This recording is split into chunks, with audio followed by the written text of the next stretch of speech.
Defense Secretary Jim Mattis is giving the military another 6 months to conduct a review to determine if allowing transgender individuals to enlist in the armed services will affect its readiness and lethality. Pentagon spokeswoman Dana White said Mattis made the decision on Friday.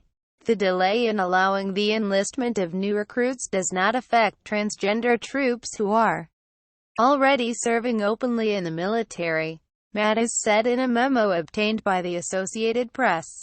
After consulting with the service chiefs and secretaries, I have determined that it is necessary to defer the start of accessions for 6 months.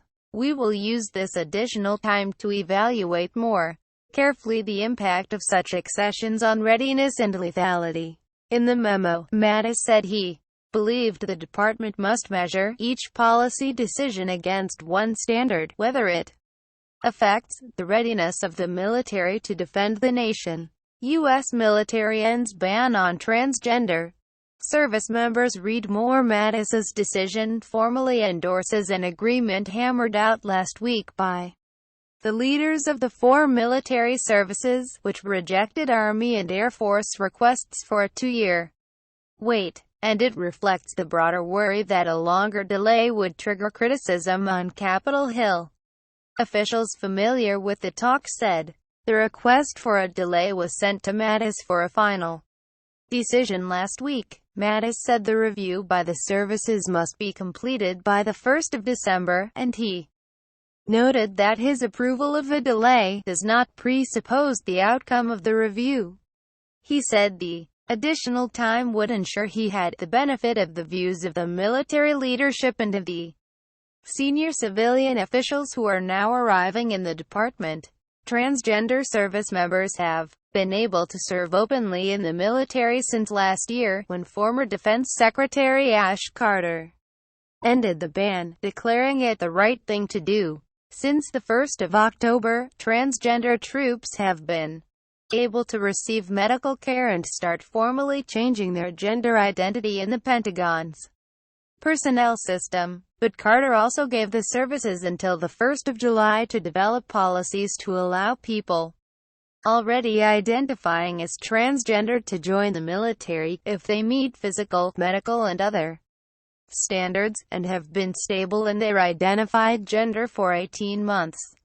The military chiefs have argued they need more time to study the issue and its effects on the readiness of the force before taking that step. According to officials familiar with the internal discussions, the chiefs believe the extra 6 months would give the 4 military services time to gauge if currently serving transgender troops are facing problems and what necessary changes military bases might have to make.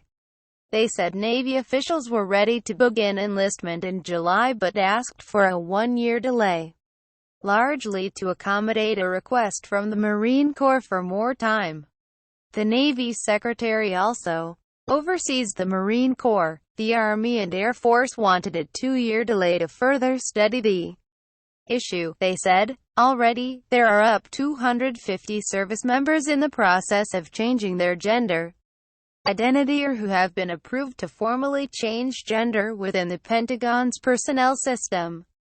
According to several defense officials, said there was a broad recognition that allowing transgender individuals to enlist affected each service differently.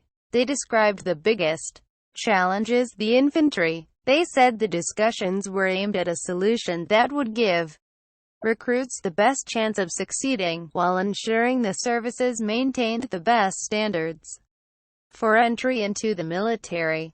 A Rand Corp study found that there were between 2,500 and 7,000 transgender service members in the active duty military, and another 1,500 to 4,000 in the reserves.